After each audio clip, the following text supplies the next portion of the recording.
Hi, my name is Casey Gallagher. I'm a Field Operations Supervisor for SDG&E. I'd like a moment here so I can walk you through our gas emergency response vehicle. This is the cab. This is built for a two-man team. It's the crew that will be responding for gas emergencies. You can take a look at a bin up here.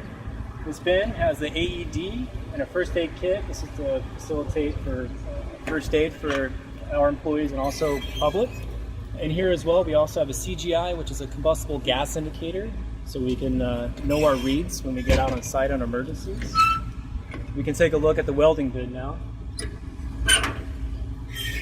Here we're going to have oxygen and settling, and we use these tools to weld on steel gas lines.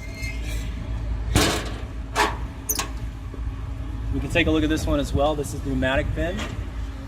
So here in the pneumatic bin, we're going to have jackhammer, clay digger, and various other tools. We use these tools to break ground, so concrete, asphalt, dirt, and we would do that to dig up, find the gas line, and squeeze the pipe. There's various other bins here, but we also have a tool bin, and this is equipped with various tools to help with control of gas. In the back of the truck, we have also an array of different squeezers that we can use for different size pipe.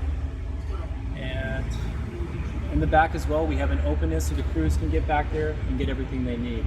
Thank you for your time.